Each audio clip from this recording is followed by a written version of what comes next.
Doc, se me fue el internet cuando empezó a pasar lista.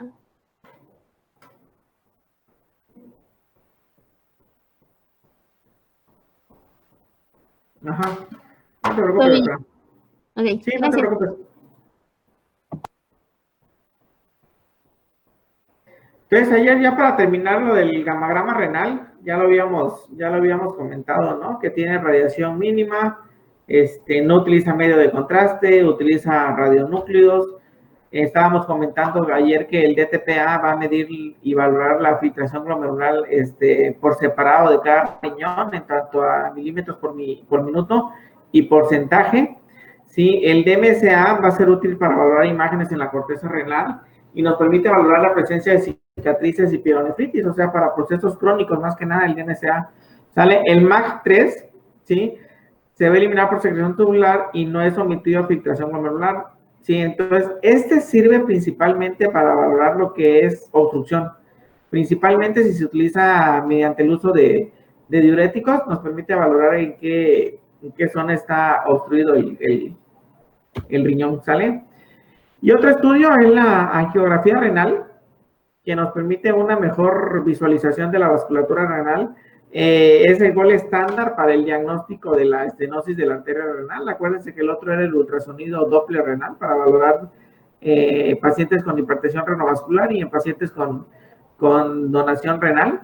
Sí, y la venografía renal nos va a servir para el diagnóstico de trombo tumoral en la vena cava inferior. Acuérdense lo que les había yo comentado, ¿no? Que utilizamos la resonancia magnética para valorar la presencia de trombos, pero el gol estándar es la venografía, ¿sale? Y entonces aquí se ve todo el trama vascular del riñoncito y nos sirve incluso para realizar procedimientos como embolización selectiva en pacientes que tienen tumores que no son candidatos a cirugía radical por algunas otras cuestiones, que estén anticoagulados, que tengan antecedentes de cardiopatías que estén produciendo la anticoagulación, la edad. En sí, el fin común es que esté contraindicada la cirugía, pues se puede hacer una embolización selectiva. Claro, no les va igual como una nefrectomía radical. Permítanme, voy a ver si puedo mostrar unas imágenes que tengo en el teléfono de una urografía excretora que vi la semana pasada, doctores, a ver si puedo.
Ok, ok.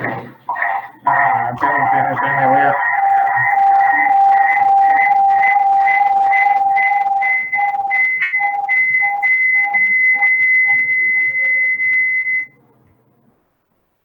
Espérame, voy a ver si puedo silenciar la pantalla para que no se retroalimente. Bueno, que creo que ahí me escuchan, ¿verdad? Bueno, entonces lo voy a dejar en pausa acá. No, me sacó de la reunión. Permítame un segundito.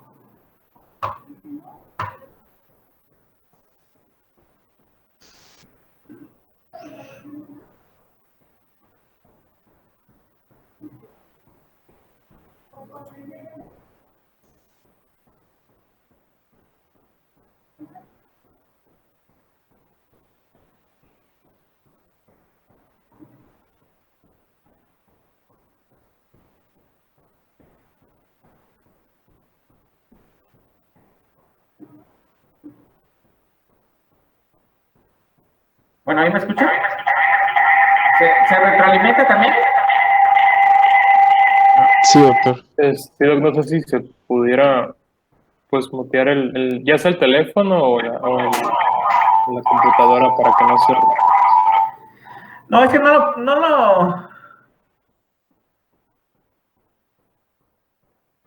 lo puedo silenciar ni uno ni el otro, no se puede. Tendría yo que pasar las imágenes aquí a la compu. No, sí, no se va a poder. Ya silencié acá y se sigue retroalimentando de todos modos. Permítame, voy a ver si lo puedo pasar. Doctor, también puede bajarle todo el volumen a su teléfono y conectarlo. Ya con eso, al no emitir sonido ahí, pues no se va a retroalimentar. No va a haber Ahorita nada. lo voy a checar si se puede. Déjenme, primero encuentro las imágenes.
Lo subí al Drive, a ver si se puede ver porque lo reduce la imagen. Vamos a ver si se puede, ¿no?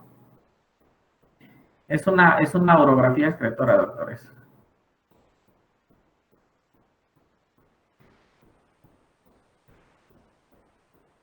Ok. ¿Sí lo alcanzan a ver ahí? Sí, doctor. Sí, Bueno, doctor. entonces, esta es una orografía excretora. Acuérdense que esta es la fase simple. Acuérdense de las fases de la orografía excretora. Siempre en los estudios contrastados, doctores, se le van a, sí, se les va a tomar una placa preliminar o una placa simple alta que nos permite valorar, en sí, generalmente al paciente, ¿no? Entonces, este es una paciente femenino. Sí, este es una paciente femenino que se encuentra en la 6ª década de la vida, no es diabética, no es hipertensa, a ella la estoy viendo por un quiste en el riñón, sí, por un quiste en el riñón y litiasis, pero también se sospechaba en una uropatía obstructiva, yo le había pedido tomografía y no se evidenciaba, ¿no? Entonces me fui a la más segura con la orografía excretora. Entonces, pues vean la pequeña escoliosis que tiene la paciente a nivel de la columna lumbar, pues ya es por la edad, ¿no? Y no sé si alcancen a ver bien ahí mi cursor, doctores, ¿lo ven?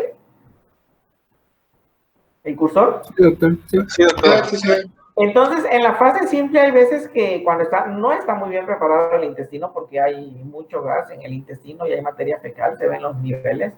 Sí, pero si utilizan un poquito la lógica y sabiendo dónde está anatómicamente el riñón, entonces si se logran percatar, aquí se ve la sombra del riñoncito, ¿sí? La sombra del riñoncito del lado izquierdo, ¿no? Y aquí no, aquí esto parece que es la glándula mamaria, toda esta estructura que se ve aquí no es, pero aquí sí se ve el riñoncito. Entonces, esta es la fase simple, doctores. ¿Sí? Posteriormente se le empieza a aplicar el medio de contraste y empiezan a pintar los riñones. Y entonces lo que les había yo comentado o marcado aquí dice placa inmediata, entonces empieza a pintar el riñoncito, que es lo que les había yo marcado previamente. Y vean lo que se veía acá, que se veía que venía desde esa parte, pues sí era la mama, ¿no? El riñoncito es esto, miren, aquí está pintándose el riñoncito. Y esto pues es una fase, sí, esta es una fase nefrográfica ya en el riñoncito, doctores. Posteriormente viene lo que es ya la fase pielográfica, ¿no? Entonces vean cómo se empieza a pintar, aquí en este lado estamos hablando del riñoncito derecho, se empieza a pintar lo que es el cáliz superior y el cáliz medio. Y en el riñoncito izquierdo ya se empieza a pintar lo que es el cáliz superior, el cáliz medio, y no pinta todavía el cáliz inferior. ¿Sale? Pero ya están pintando los cálices. A esta fase se le llama fase pielográfica y la placa se lo tomaron a los 3 minutos a la pacientito, ¿sale?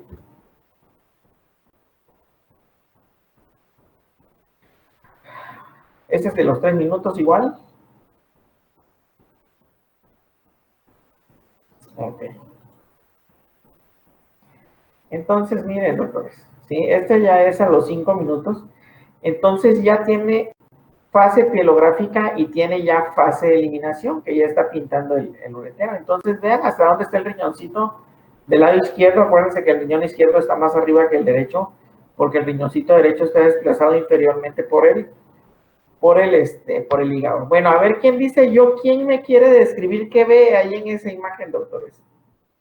De acuerdo a lo que ya hemos visto de anatomía, qué es lo normal, pues tienen que aprender a describir y a diferenciar, Valeria, asegurar.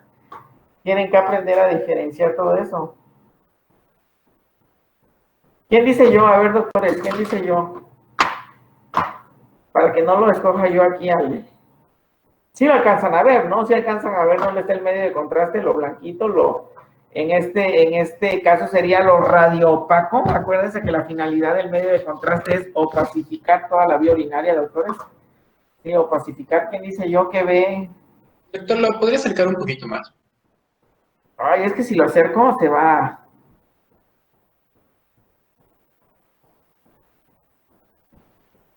Ahí está. Yo creo que con eso ya lo alcanzan a ver más, ¿no?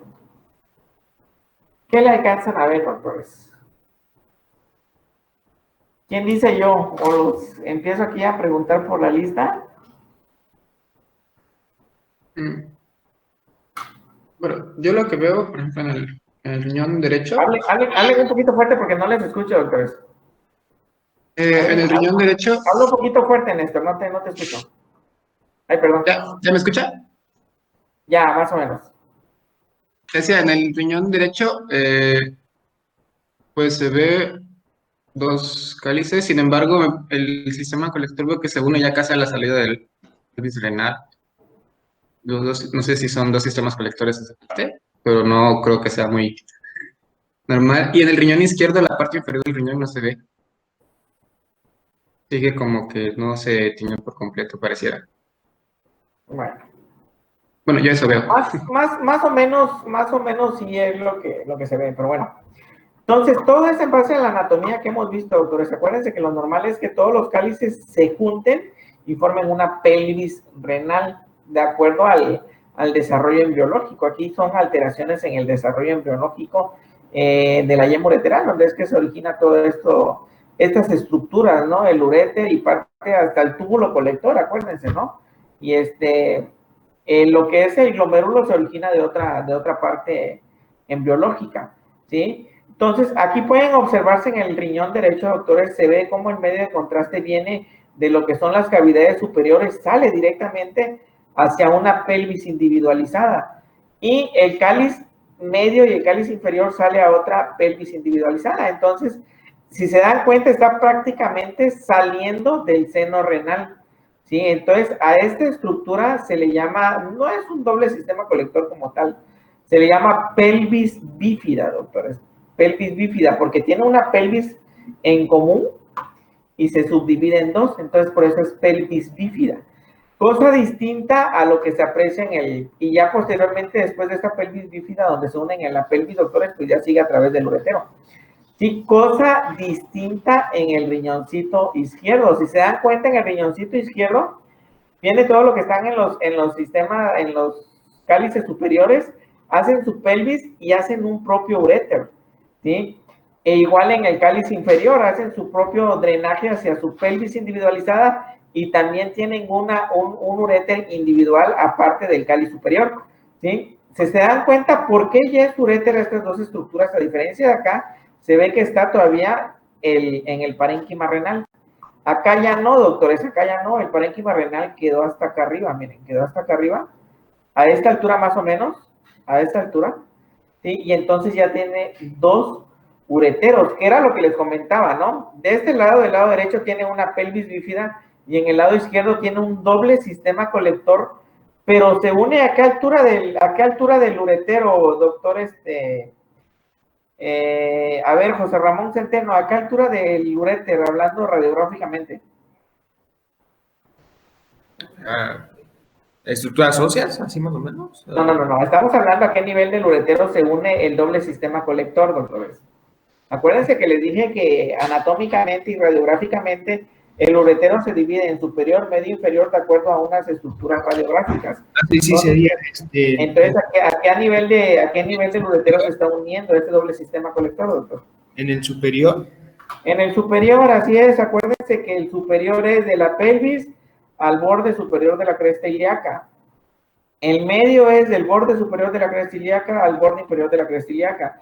Aquí se está uniendo, doctores, en el uretero superior. Entonces es un doble sistema colector incompleto, doctores.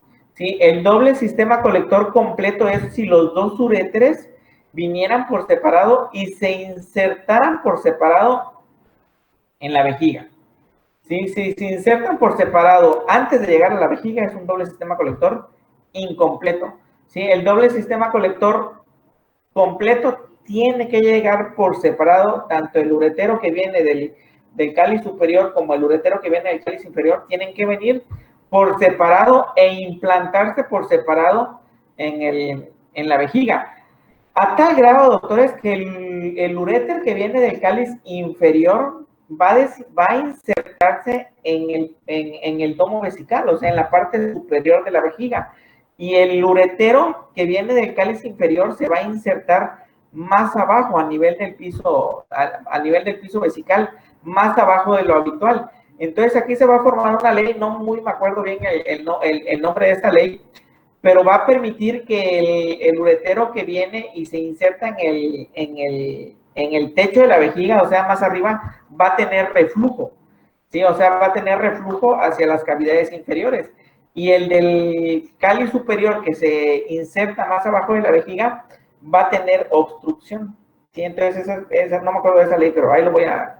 No me acuerdo del nombre de esta ley, pero ahí lo voy a checar. ¿Sale? Entonces, este es a los 5 minutos. Este es a los 7 minutos. Entonces, vean cómo aquí ya se está insertando el uretero unido, ¿no? Entonces, por eso es un doble sistema colector incompleto, el del lado izquierdo y el del lado derecho, que se ve más la pelvis líquida. ¿Sale?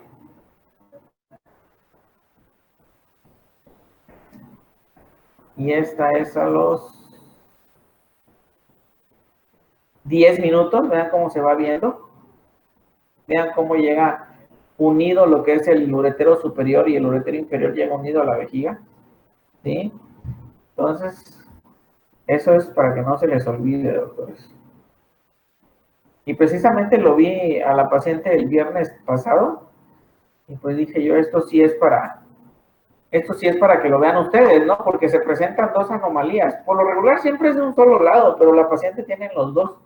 ¿Sí? Del lado derecho tiene una pelvis bífida y del lado izquierdo tiene un doble sistema colector incompleto. ¿Sí tienes, viste? En la tomografía, doctores, en la tomografía creo que le pedí una tomografía simple. Entonces, en la tomografía, si es simple, pues no se va a ver lo que es el doble sistema colector. Si tuviera contraste, sí se ve.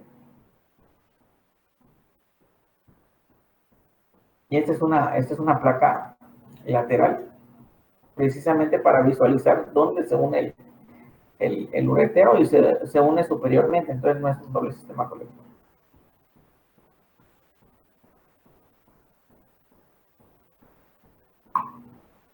¿Sí les quedó más o menos claro? Eso lo de... Es una urografía excretora, ¿no? Conforme me vayan llegando pacientitos, voy a ir checando y voy a ver qué le puedo... Casos interesantes, pues también tienen que ver lo normal. Sí, pero por la urografía excretora, por lo regular, si pide una urografía excretora, va a aparecer algo anormal, ¿no? Porque ya lo sospecho, no por lo regular no le mando a pedir urografías excretoras a pacientes normales. ¿Dudas, preguntas? No, doctor. A ver, doctor Centeno, ¿cómo se valoran las imágenes en las placas simples de abdomen? Acuérdense que también tengo el derecho a preguntar, así como yo soy el que expongo, tengo derecho a preguntar, doctores. Valorar por ser y por tiempo. ¿Perdón? Por tiempo se refiere, o sea, de toma de No, placa. ¿cómo se valoran las imágenes? Estamos hablando en cuanto a valorar imágenes. ¿Cómo se valoran las imágenes en las placas simples de abdomen o en la tele de tórax? ¿Cómo se valoran las imágenes, doctores? Para decir, aquí veo una imagen acá. Acuérdense que les acabo de decir, en imágenes radio opacas e imágenes radio lúcidas, doctor. ¿Vale? A ver, Carlos, Adrián, ¿y los ultrasonidos? ¿Cómo se valoran? No, ultrasonidos, doctor. Acuérdense, ¿qué es un sinónimo de ultrasonido? Hiperecogénico. Exacto. ¿Qué es sinónimo de ultrasonido? Ecografía. ¿Sí? Que vamos a valorar los ecos. Entonces se valoran imágenes hiperecoicas o hiperecogénicas, hipoecogénicas o isoecogénicas. ¿Sale? Entonces, ahora sí, las tomografías. A ver, doctora Samayoa, ¿cómo se valoran las tomografías? En hipodenso, hiperdenso y... Se valora en densidades, así es, doctora, se valora en densidades. Ok. ¿Y cuál es la densidad cero en una tomografía? A ver, Paola, Karina. Todo eso lo vimos, ¿eh? Doctor, lo que pasa es que en la segunda clase donde dio estos temas, no, porque se me fue el internet. Se fue el avión, doctora Paola. A ver, ayúdale, Alex Fabricio, a la doctora Paola, no la dejes sola.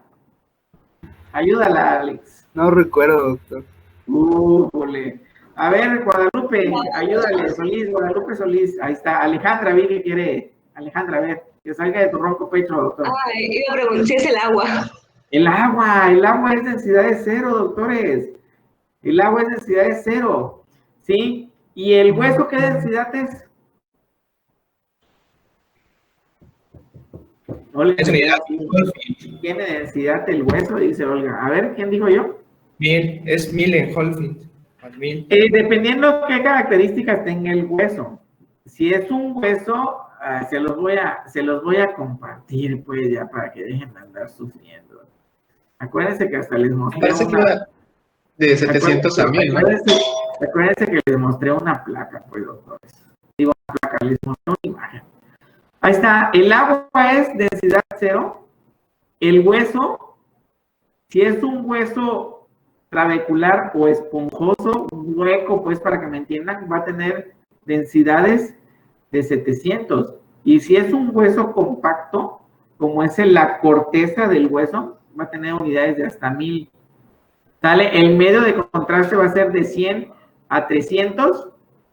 Es lo más importante, ¿eh? Y el aire, ¿no? ¿Cómo se ve el aire en unidades de menos 1000? Y la grasa de menos 50 a menos 100, doctores. ¿Sale? Ok. Entonces, y las... Ok, y la resonancia magnética, doctores, ¿quién dice yo? A ver, Paola Ruiz, la resonancia magnética, ¿cómo se valora? Ya vimos las placas en radioopacas, radiolúcidas, ultrasonido en ecos, tomografía en densidades, y la resonancia magnética. ¿A quién le pregunté? A Paola, ¿ah? Sí, yo no sé. Eso, chingada. Acuérdense que nada más está permitido. En intensidades, doctor. En Intensidades. Intensidades, doctores. En intensidades, doctores. ¿Sale? En intensidades. Bueno, de acuerdo al programa académico, espero que les sirva. Preferí dar yo esta clase de radiología porque realmente el diagnóstico de la complementación diagnóstica de toda la mayoría de las patologías en la vía urinaria es con estudios de radiología, doctores. Vamos a checar vamos a checar a ver qué dice el programa. Creo que ya sigue.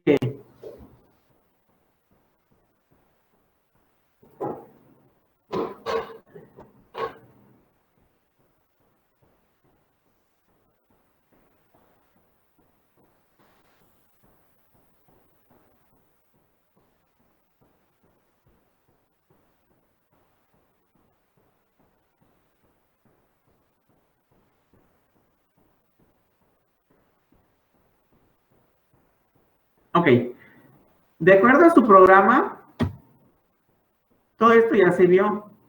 Embriología, anatomía, semiología o los síndromes urológicos.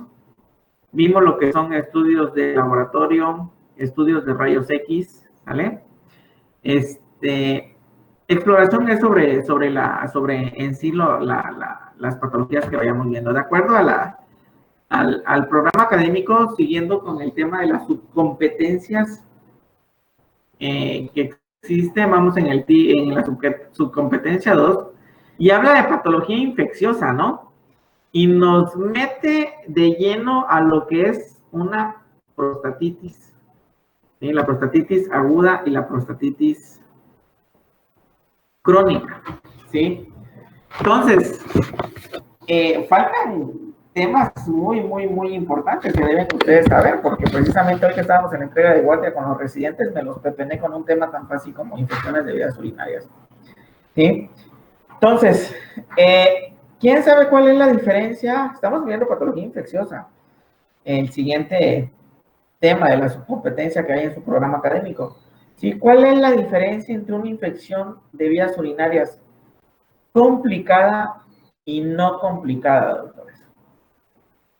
Previamente, las infecciones de vías urinarias se dividían en infecciones de vías urinarias altas y bajas.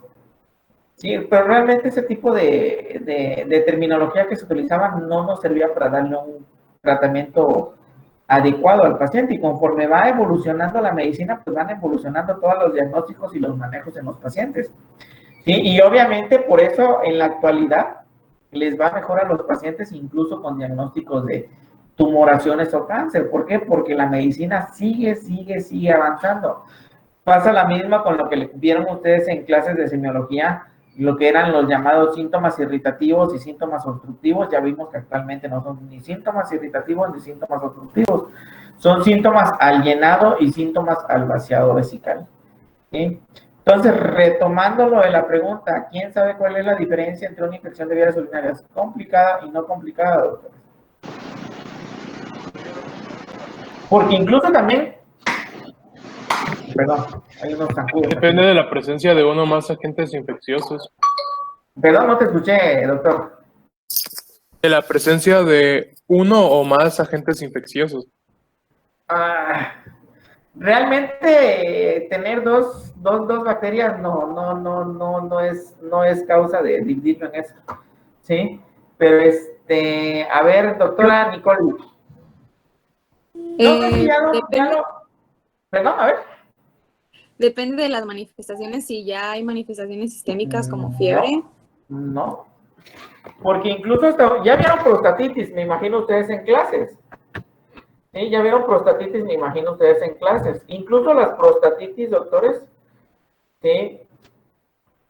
¿Las puedo dividir yo en una infección de vías urinarias complicada o no complicada, doctores?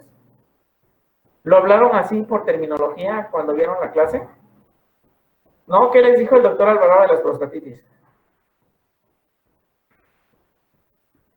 Nada, doctor, nosotros dimos el tema, está bien, no se preocupen. ¿Sí? Entonces, ahora les voy a hacer otra pregunta. ¿Sí? Voy a detener la presentación para que no sería todas las caritas y pueda yo preguntarle bien a todos. Porque solo me salen las mismas. Ahí está. Perfecto, ahora sí ya tengo todo aquí en la visión completa. A ver, doctora Arely Magdalena. ¿Sí? ¿Estás o no estás? Manifiéstate. Sí, estoy. ¿Estás o no estás? Manifiéstate. En el buen sentido de la palabra, doctores. Bueno, te voy a hacer una pregunta, doctora. ¿En quién es más común y más frecuente las infecciones de vías urinarias? ¿En quién y por qué? ¿En los hombres o en las mujeres?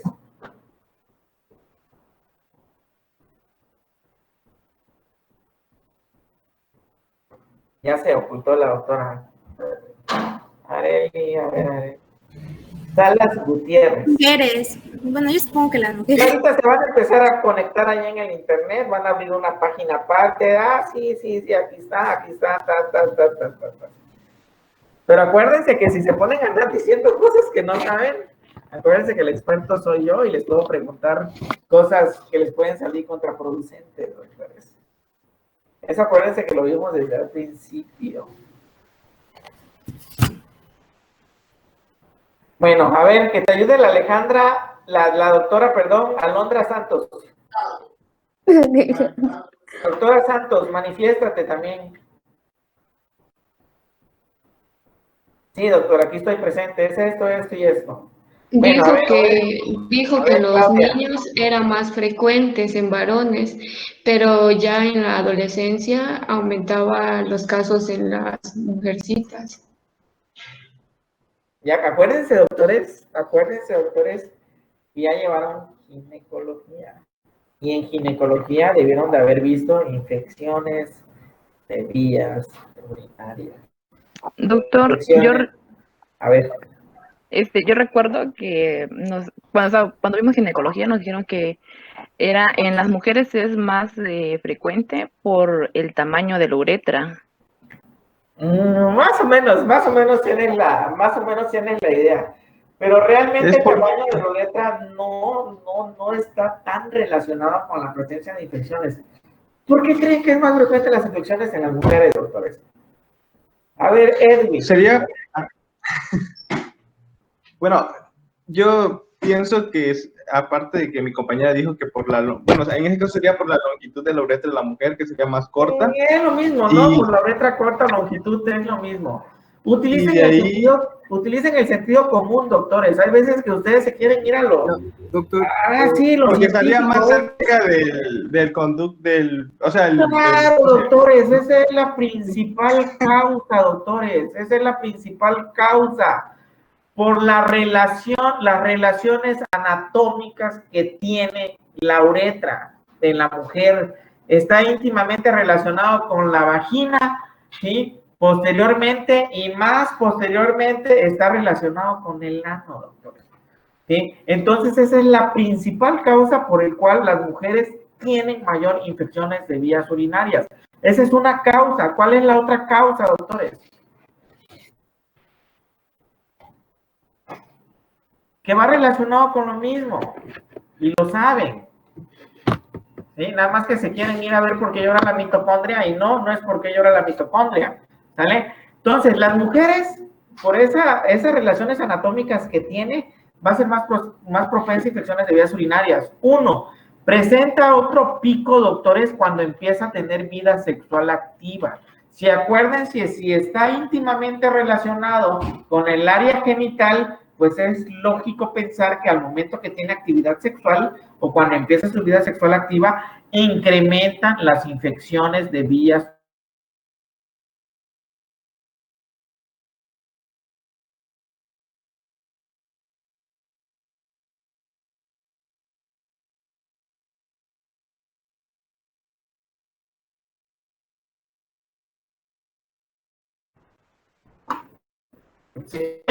o no, me había perdido la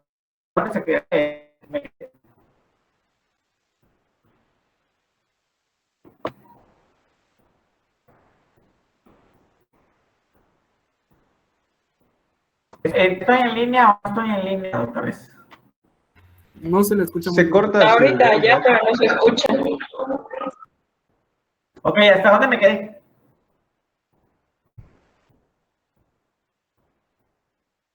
Que es más frecuente las infecciones. Permítame un segundito, es que se cambió de...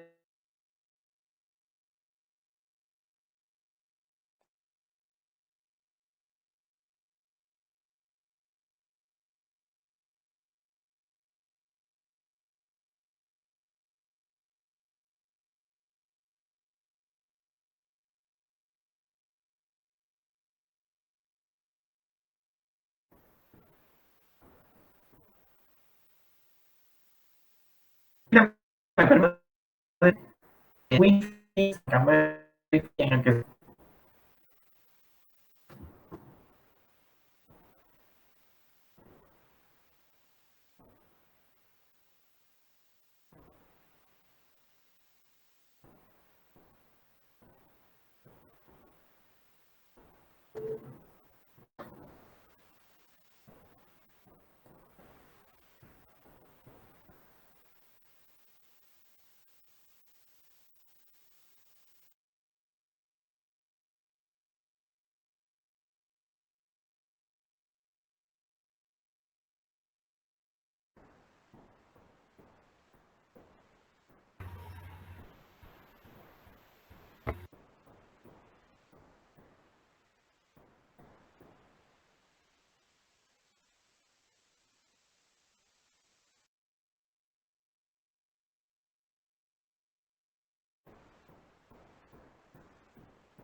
ahí estamos. Ahí ya me escuchan, ¿verdad? Ya, doctor. Sí, es que se había cambiado de Wi-Fi y se había desconectado. Bueno, entonces rápidamente, ya porque ya sé que se van a sus clases magistrales, entonces, ¿sí me siguen escuchando o no? Sí, doctor. Sí, doctor. Okay. Entonces las relaciones anatómicas cuando inician la vida sexual activa también van a tener mayores infecciones de vías urinarias y la otra que les dije es que acuérdense que el factor hormonal tiene un factor protector en la etapa que se encuentra fértil la mujer, a tal grado que cuando se le retira la regla en la menopausia incrementa también las infecciones de vías urinarias. Y la otra causa importante es diabetes mellitus. ¿sí? Y entonces, si es más frecuente las infecciones en vías urinarias en las mujeres y en los hombres, no. Entonces, por definición, por puro sexo, doctores, una infección de vías urinarias en el hombre es una infección de vías urinarias complicada, doctores, porque no es habitual que se infecten los hombres. Sí, y lógicamente, si estamos hablando de una prostatitis, ya sea una prostatitis aguda o una prostatitis crónica, doctores, entonces la prostatitis es una infección de vías urinarias complicada. ¿Por qué? Porque acuérdense que no es normal que los hombres tengan infecciones en vías urinarias. En la hora que vamos a tener al rato, a ver, necesito ver la presentación que hicieron de prostatitis. Acuérdense que no solo yo voy a dar las clases, doctores, aquí yo estoy para tratar de complementar lo que ustedes mismos se dan en clases, ¿no? Entonces, nos vemos a las 11, que vaya preparando su tema que expuso prostatitis, o expusieron algún otro tema antes de infecciones, doctores, o empezaron con prostatitis. Bueno, al rato seguimos platicando, nos vemos a las 11 porque si no los van a regañar, doctores. Nos vemos al rato. Gracias, Doc. Gracias, Doc. Es inflamatorio de la glándula prostática. Esto va a ser, sobre todo cuando este proceso es agudo, vamos a presentar edema y una distensión de la cápsula prostática, por lo que esta nos va a referir al dolor prostático característico de esta patología. Este va a ser pobremente focalizado y lo vamos a presentar como difuso en partes bajas del abdomen, en la región inguinal, perineal, en la región lombosacra y en la zona rectal. ¿Puedes darle a la siguiente?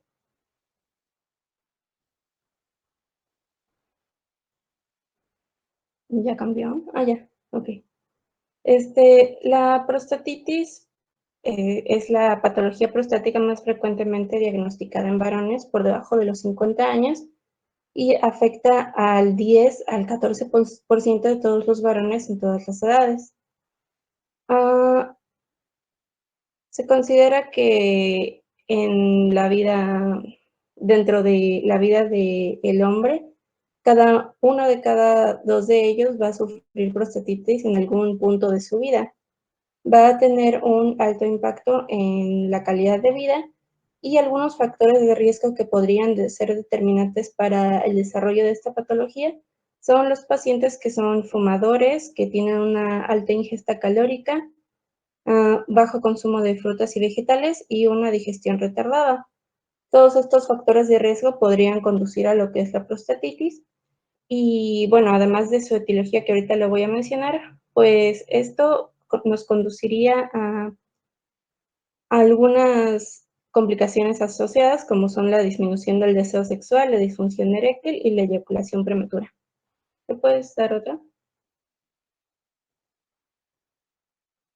Bueno, tenemos una clasificación que pues podríamos decir que anteriormente se utilizaba una de 1978 por Drach y esta la dividía en 4 categorías. Actualmente ya no se usa la actual, que es la de el Instituto Nacional de Salud de los Estados Unidos, que es la que está a la derecha, y la divide en 4 categorías.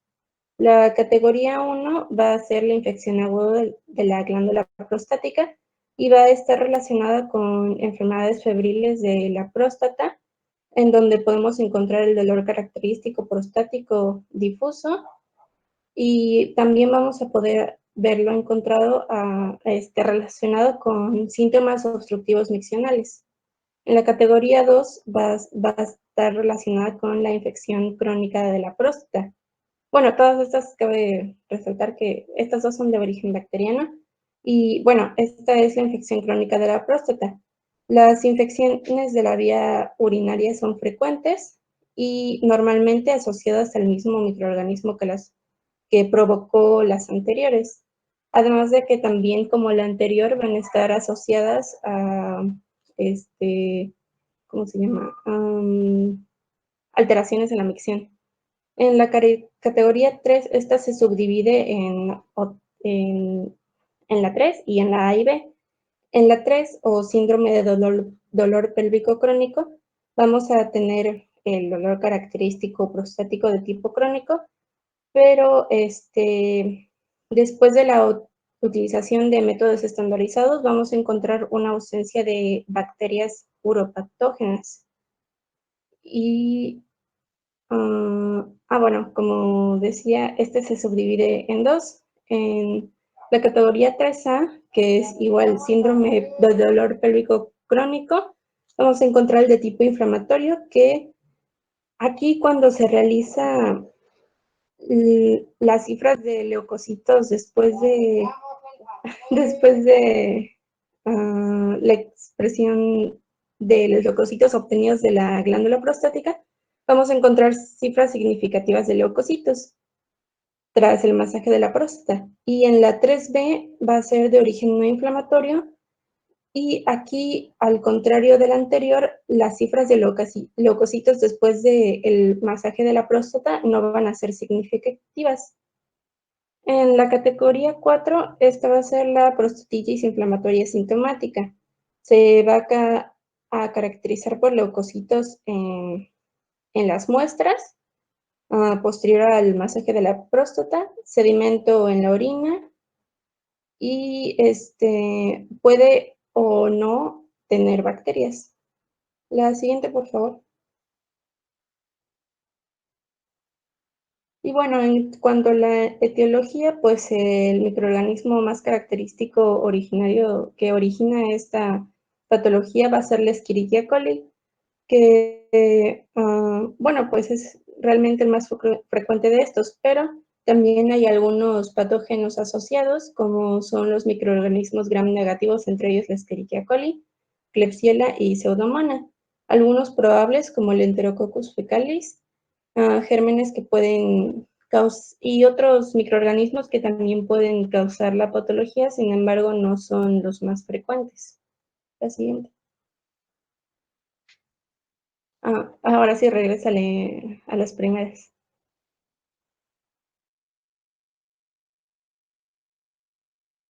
Sí, ahí, gracias.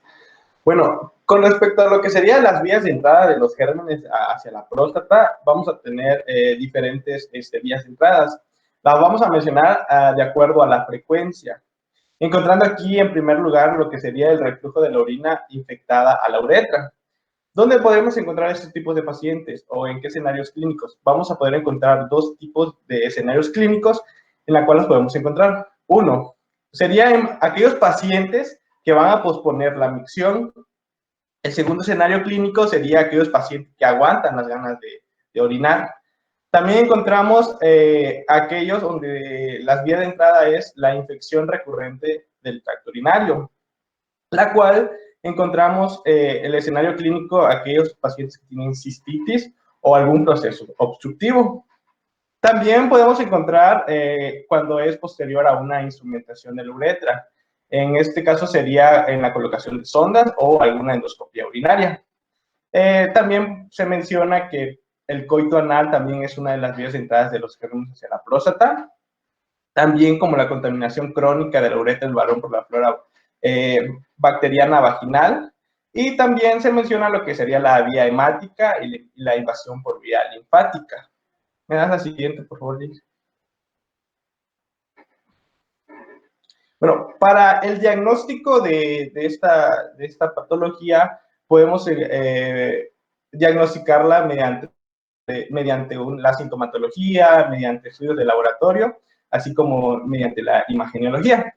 Si nos vamos respecto a la sintomatología, o podemos mencionar, bueno, la bibliografía menciona que nos dan una herramienta, un cuestionario que se llama el índice de los síntomas de la prostatitis, ¿no?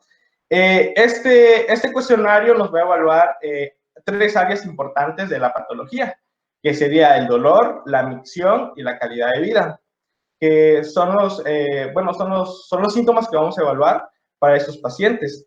Este va a consistir en 9 preguntas, bueno, lo que sería que van a analizar la localización principal del dolor, el tipo y la molestia, también como la frecuencia y la intensidad del dolor, que vamos a ver que lo vamos a poder vamos a tener una escala del 0 a 21 y como podemos ver las preguntas que nos dan, que si ha sufrido algún dolor o molestia en alguna de las siguientes áreas durante las últimas semanas, nos empieza a mencionar el área de entre el recto y los testículos, punta del pene, y pues al siguiente, pues el sí o no, sí, no, y ya pues se contesta, ¿no? Le puedes dar a la siguiente, Daisy. Ese sería el cuestionario para ahora sí, para evaluar lo que sería la micción. Esta nos va como a evaluar los síntomas irritativos miccionales y obstructivos, y pues va a dar una calificación, una escala de entre 0 y 10, porque son dos preguntas, sí, serían dos preguntas de 5 respuestas, ¿no? Que nos menciona.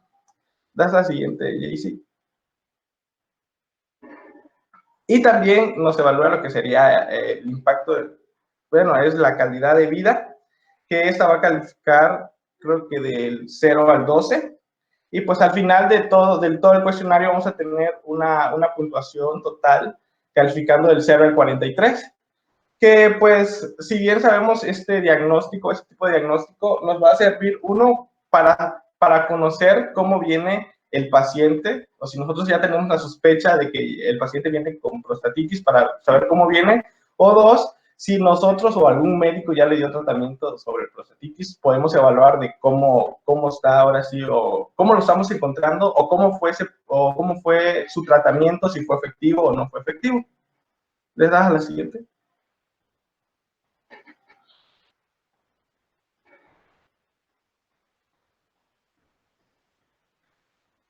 Pero no sé si ya cambió, pero yo sigo viendo el mismo. Ah, esta es la otra. Bueno, aquí la prueba en sí se llama la prueba de los 4 vasos. Que esta, ay Dios.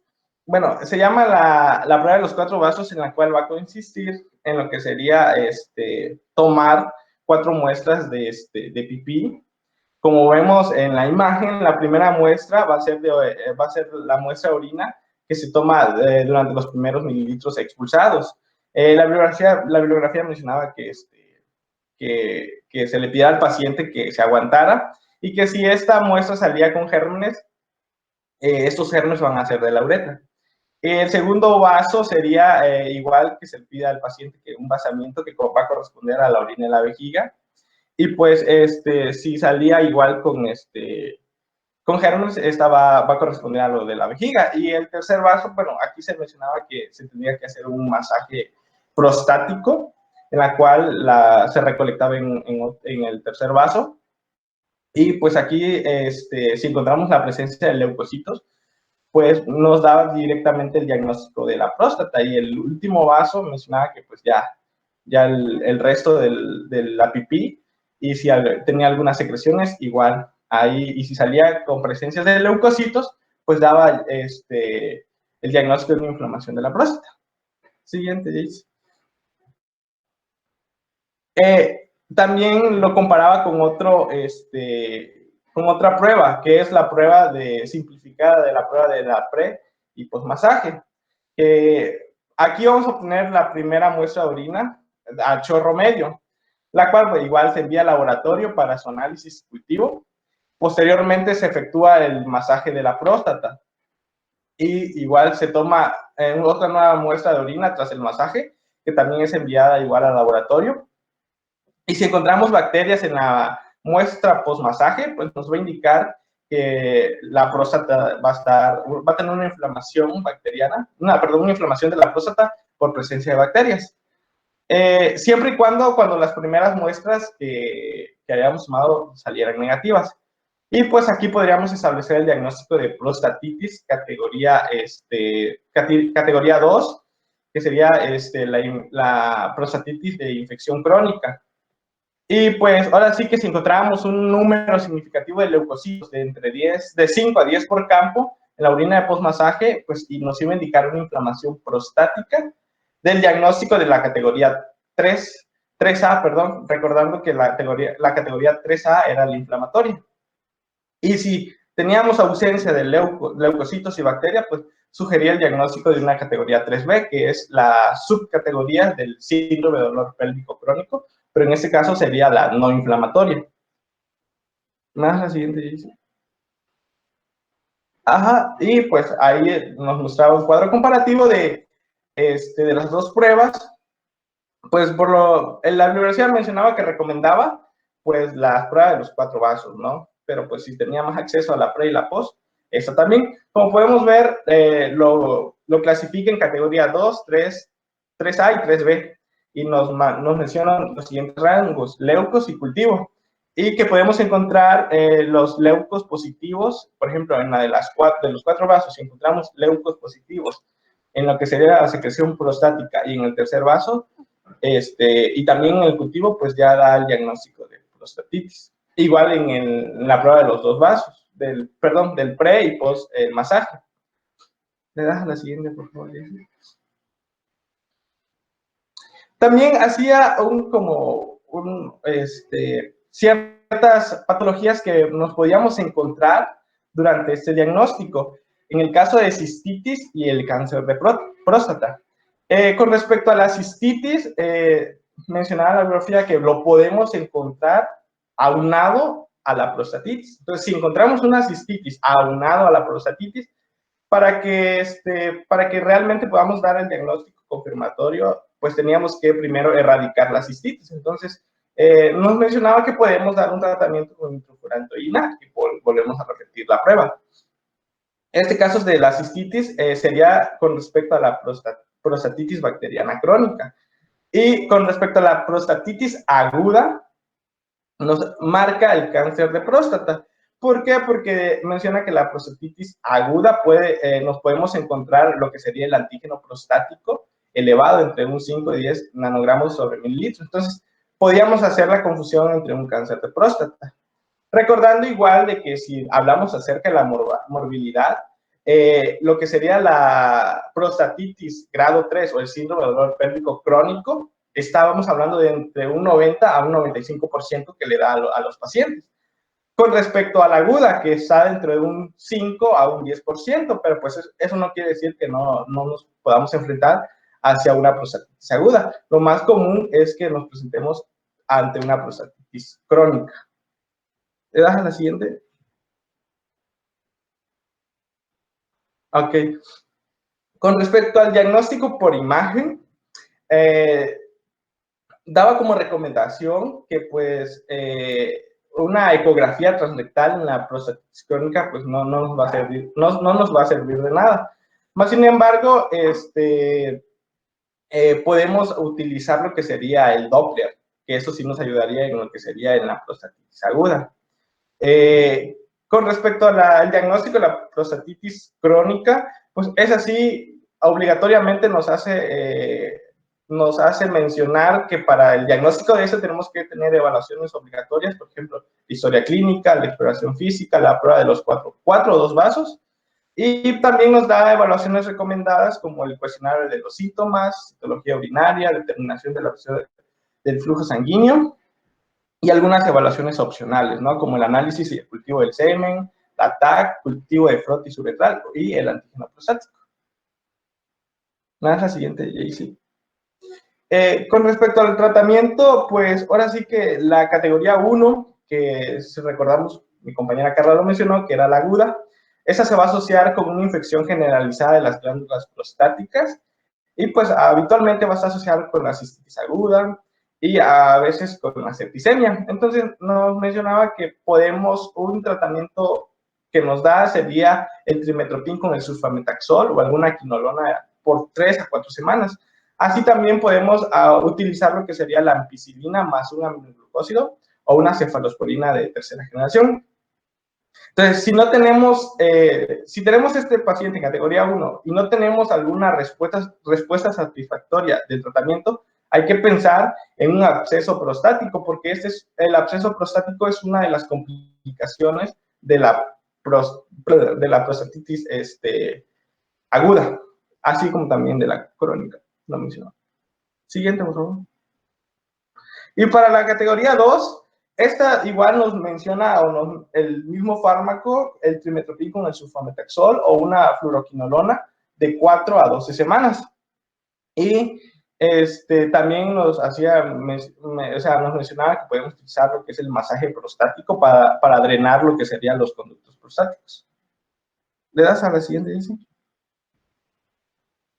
Bueno, y con respecto a la clasificación 3, como ya les había mencionado, que es la más común o la que va a tener mayor porcentaje de incidencia en la morbilidad, esta se va a presentar en la mayoría de los pacientes, porque la mayoría de los pacientes va a cursar en esta clasificación.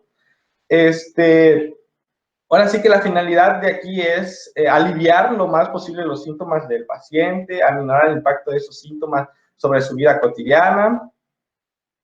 Y aquí podemos tanto un abordaje farmacológico como un abordaje de estilo de vida, o sea, decirle al paciente que también cambie algunas situaciones de estilo de vida, por ejemplo, si montaba bicicleta, pues que ya no monte bicicleta, modificar sus sillas, aquellos pacientes que, por ejemplo, que ahora sí que pasan mucho tiempo sentados, que hay que modificar la silla, así como también se mencionaba la aplicación de calor local, o sea, baños de asiento, como un buen tratamiento sobre esta clasificación. Más la siguiente, Jaycee, por favor. Y también nos mencionaba ahora sí que la bibliografía nos menciona prácticamente todos estos fármacos que podemos utilizar para el tratamiento de esa prostatitis, desde la ofloxacino, levofloxacino, trimestoprim con sulfamethoxazole, ciprofloxacino, levofloxacino, toxiciclina, claritromicina, eritromicina, como antibióticos para el tratamiento de esta categoría 3, así como también podemos utilizar el diclofenaco, ibuprofeno, ahora sí que para el dolor de este tipo de pacientes.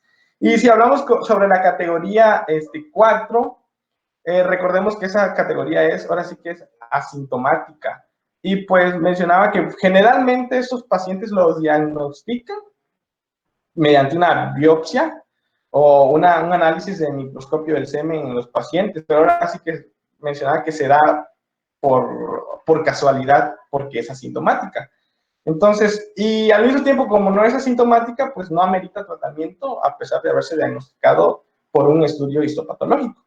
Y algunas complicaciones ahora sí de la prostatitis que van a ser muy frecuentes, pues va a ser el absceso prostático y calcificaciones prostáticas o el síndrome doloroso pélvico crónico. La siguiente. Creo que ya. Sí, eso es todo.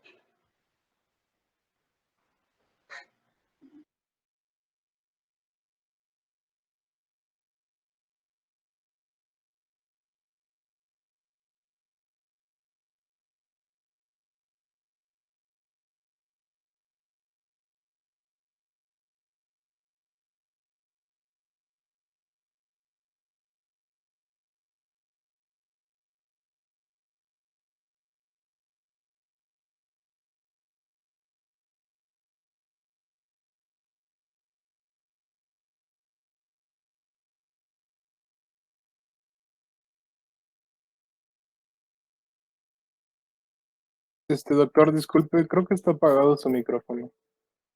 Sí, perdón, pequeño detalle. A partir de mañana vamos a iniciar lo que es infecciones de vías urinarias. Vamos a retomar ahí prostatitis crónica. Vamos pues ahora sí que a checar todos los procesos infecciosos, ¿no? A ver, porque por ejemplo, si yo les pregunto, a ver, doctora Adriana Salís, ¿qué es la pielonefritis xantogranulomatosa?